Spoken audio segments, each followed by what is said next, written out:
Ladies and gentlemen, welcome to Pay-Per-View Breakdown. My name is Joan Basilio. I appreciate you coming here today because we are about to break down WWE's Night of Champions. Now, don't get me wrong, it's a B pay-per-view, so we should imagine that there won't be a lot of focus on this pay-per-view. And then again, I like Night of Champions, the pay-per-view, the theme around it. All champions have to defend their titles this night. I like it. I liked it even more when title defenses didn't occur in every single pay-per-view. Well, at least for some titles. But title defenses are so rare as it is that I like that this particular pay-per-view makes the WWE creative team go, oh crap, right, every title needs to be defended. Let me figure out some shit for the United States Championship. Oh, and by the way, we gotta get something together for the Tag Team Championship. We'll do this. Oh shit, it's not working as intended and people don't like it. Yeah, no shit, put some thought into it, god damn it. With that aside, let's go into the pay-per-view and break it down. Let's start off with the kickoff. It's a 1 hour kickoff show, and there is supposedly going to be a match announced at this time. It's a Wednesday that I'm recording. It hasn't been announced. What has been announced for the kickoff is the Peep Show with Christian. And I'm a Christian Mark right here. I appreciate his style. I really like his heel persona. I think he's great. I think he's very underutilized by the WWE, and I'd like to see more of him, but apparently the creative team has nothing for him. They don't think they're that creative if they can't use a great heel like Christian for, say, a United States Championship or even the Intercontinental Championship. I don't know. They don't seem so creative to me. Anyway, Peep Show on the kickoff show. So that's going to be pretty good. The guest will be Chris Jericho, who will have a match in that evening. Should be interesting. Since there isn't a match announced for the 1 hour kickoff show, I'd like to venture a guess. I'd like to see this happen. The Peep Show, Christian, out comes Chris Jericho, talk about the match, blah, blah, blah. And out comes the only person in the authority besides Triple H and Stephanie who doesn't have a match that evening, which is Kane. And let's say they come to words and, I don't know. And Jericho, since he already has a match, Kane will go out and say something like, yeah, you're gonna lose to Randy Orton, typical bullshit. And Christian goes, hey buddy, you're on my show, I do the talking, I do the questions. And Kane goes, well, I've just scheduled a match between you and me right now. And there's a match. That works for me. That puts Christian in the ring where I want to see him. And there's Kane involved. But I don't care. It's a match. And we have the kickoff all sorted out.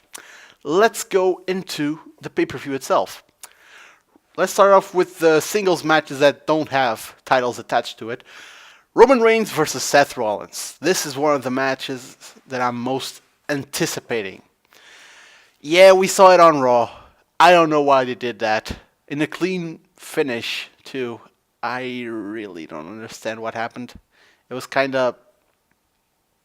Okay, This was one of the reasons I want to see the pay-per-view, but you're giving it for free on Raw. And it wasn't even in the main event spot, which was like, all right.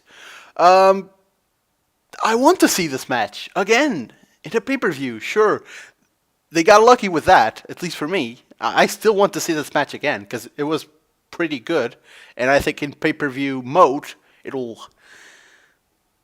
get better. It will just be better because pay-per-views. And the thing I'm really excited about this match is the impending return of Dean Ambrose.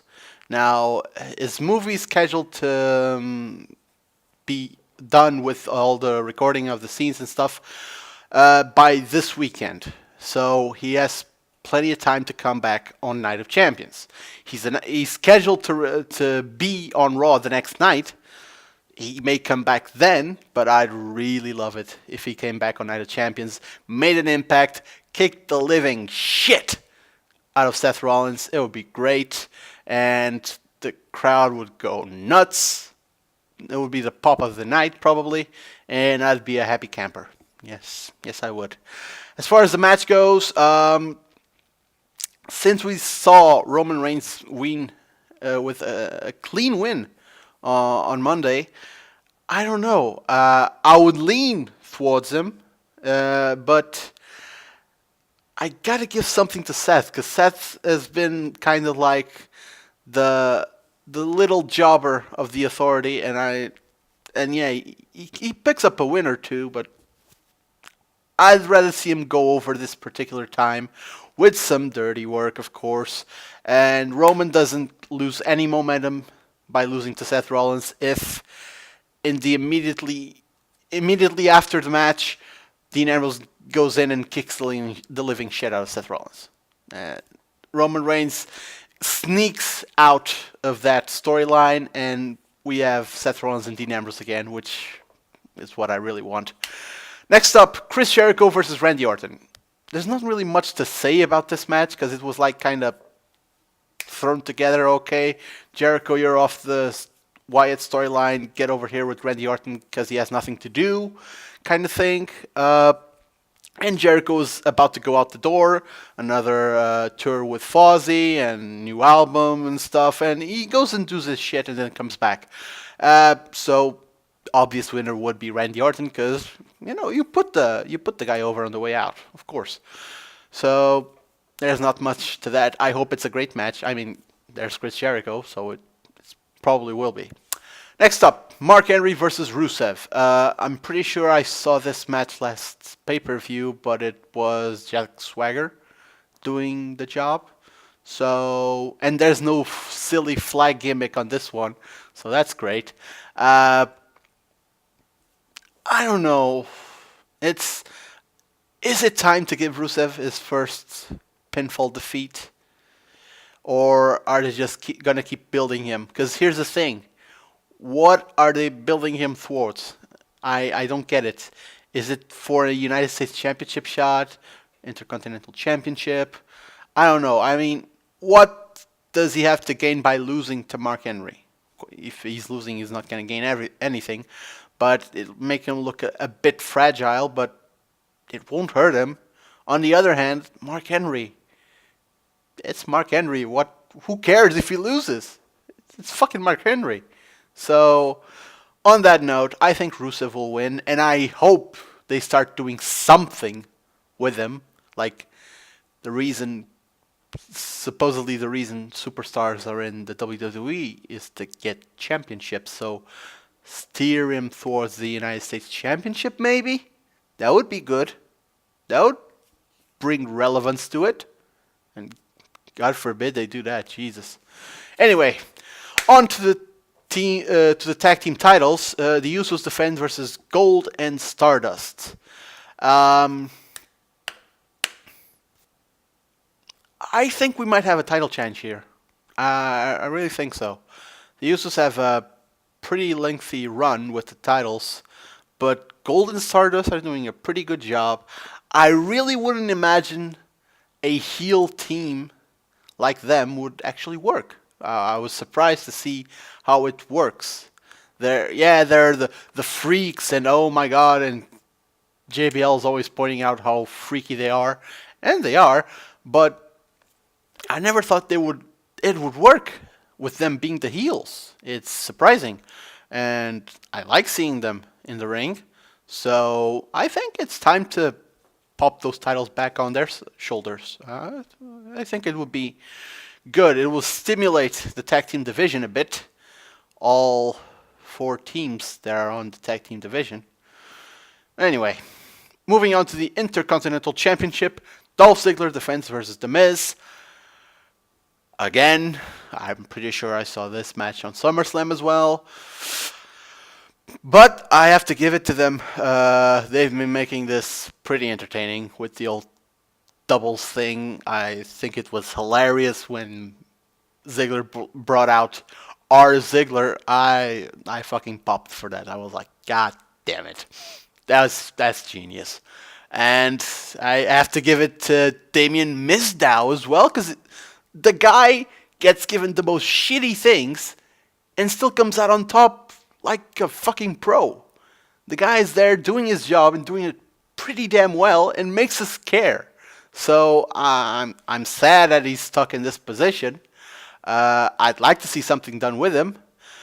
In regards to the match, is it time to switch the title back to Miz? Or can we move along with this? Because I don't think the Miz without the Intercontinental Championship will be much. Because, you know, he has his cocky heel persona, oh, the Hollywood heel and stuff. But without the title to go after, what is he? He's not much. And Ziggler, you know, Ziggler's that, I like to say he's in mid-card hell. He's so good and so great. He's too good to be in, like, I put him in the same categories like Kofi Kingston. These are guys that have the ability and, like, supposedly should be on a higher level, like, not a main event, but you know, a higher tier, so to say. Fighting guys like Randy Orton, Chris Jericho, and they're not because WWE doesn't want them to go up on their own. Maybe not Kofi Kingston, but Ziggler would go up on his own if WWE listened to their audience and was like, all right, Ziggler is clearly over. Let's push him up a little bit. But no, WWE has this thing where if they didn't put you over, you're not over. At least for them. So, you know, Dolph Ziggler who would make a great lasting impression on the main event scene. He's stuck with the Intercontinental Championship, which isn't bad. I want to point this out. This isn't bad if they start to raise the profile of the Intercontinental Championship. Then it's great, because there has to be a number 2 title, and we had the World Heavyweight Championship, but that's gone. So the IC title must raise in profile, and I hope they do that, and they focus on it more, and throw more superstars into it, not just like, oh, it's Miz and Dolph Ziggler. What, so nobody else wants to fight for that championship? And the same thing for the United States Championship. As the winner, I think we might have another title change here, and The Miz might actually win against Dolph Ziggler. But then again, it's just for The Miz's sake, for him to have something to do, because otherwise, are we going to have the same match over and over for the next few months? I hope not. Moving on, United States Championship, Sheamus defends against Cesaro. I almost forgot Sheamus had a title. I almost forgot there was a United States Championship. Jesus. What's been happening with this title? They suddenly remembered, oh yeah, someone needs to challenge for that title. So they throw Cesaro in there, and he does a pretty good job of saying, yeah, I'm going to beat you, Sheamus. And Sheamus does this fella thing, and we have a match. And they did some stuff, and Sheamus on commentary was always great, especially when he does some weird shit and contradicts himself. If you don't know what I'm talking about, go watch the latest Botchamania. Anyway, I'd like to see Cesaro win that United States Championship, but it might actually hinder him, so I'd rather see Sheamus keep that. And hoping, and that's why I'm picking Sheamus as the winner, hoping Rusev gets steered to this title. We need a babyface champion. Let's let Sheamus keep the strap. Because, yeah, we need to get Sheamus in there just because of Rusev. If Rusev doesn't get put in the US title picture, what's the point of anything with that title? Because it doesn't mean a lot anymore, really. Anyway, moving on. Divas Championship. Paige defends against AJ Lee and Nikki Bella. I was really hoping they'd made this a fatal 4-way, adding Brie Bella, but, you know, because with Divas, the more the merrier. You know how much we love Divas Battle Royals and invitational scrambles and stuff. I hate that they had to put Nikki Bella into this. Not that she's a bad wrestler, which she's not that bad, but I know the real thing here, the real story here was Paige and AJ, and it was being damn decent for a Divas storyline. It really was, with the sexual undertones and stuff, sexual tension on a PG show. It's always like, what the hell are they trying to do here? Did WWE forget they were PG? Jesus. It was pretty damn cool, and then out comes the third wheel, with big boobs, but still a third wheel. Nikki Bella, and hooray, she's in the match. Might we see a title change for her? And if they want to do that, sure. I mean, get Paige and AJ feuding, let them keep feuding, but put the title on Nikki Bella, and then on Hell in a Cell we have Nikki versus Brie. Something like that. Otherwise, I don't see any reason why Paige couldn't keep that title. I still think we might see a backstage segment where Brie Bella gets added to this match. Maybe. Not that it will improve the match in any way. Expect 15 minutes for this triple threat, with entrances, of course. So here's your P-break scheduled. And finally, for the WWE World Heavyweight Championship, Brock Lesnar defends against John Cena. Little John Cena, the Boy Scout. See, here's the thing that bothers me. Besides Cena wanting to beat Brock Lesnar's ass, which, gee, that's not PG. Brock Lesnar destroyed John Cena a month ago. And then Cena came back 2 weeks after that, destroyed the Wyatt family, and proclaimed himself ready. I'm ready. I'm better than ever, and I'm going to defeat Brock Lesnar. I'm going to kick his ass. I don't know. It just doesn't sit well with me. I was expecting, training montages. I didn't see him running up the stairs and getting to the top and going, yay, like Rocky. So I don't think he's ready at all. But see, and here's another thing that bothers me. Who's going to take the title off Lesnar? Or are we going to see Hell in a Cell, Cena and Brock Lesnar again? And then Brock Lesnar and Cena again. Are we just going to keep Cena and Brock Lesnar feuding for that title? Is that going to be their title? Because, really, what other guy can legitimately go and try to beat Brock Lesnar at the point he is right now, where he destroyed Cena at SummerSlam? There's nobody that can touch that level. Only John Cena, and I don't really think he's going to win. So, and let's not forget, we have a Money in the Bank briefcase still in the wild. Let's admit John Cena actually does something and doesn't get his ass beaten, and actually gives a little fight, and Lesnar's like, oh shit, he really got to me, but I still beat him. But I'm kind of fucked up. Does Seth Rollins comes out? Do we have a post-match beatdown and then Seth Rollins comes out? Does the Authority say, Lesnar, I like your deal, but I'd rather have one of my guys have the title, and out goes Seth, and Orton and Kane aid him? I don't really see that happening, and for that, I think Brock Lesnar keeps his WWE World Heavyweight Championship. That's it. That's Night of Champions broken up.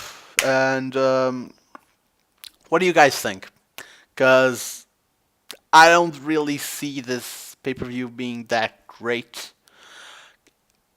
Couple of matches are just rehashes from SummerSlam. The main event is what it is. But other than that, there's not much that's really captivating. The only thing that was really captivating to me was Roman Reigns and Seth Rollins, and they gave that out for free on Raw. So it's like, even with all the potential title changes, it's looking like a B pay-per-view, all right. The thing I'm most excited for right now is the Peep Show with Christian, because I'm a Christian mark.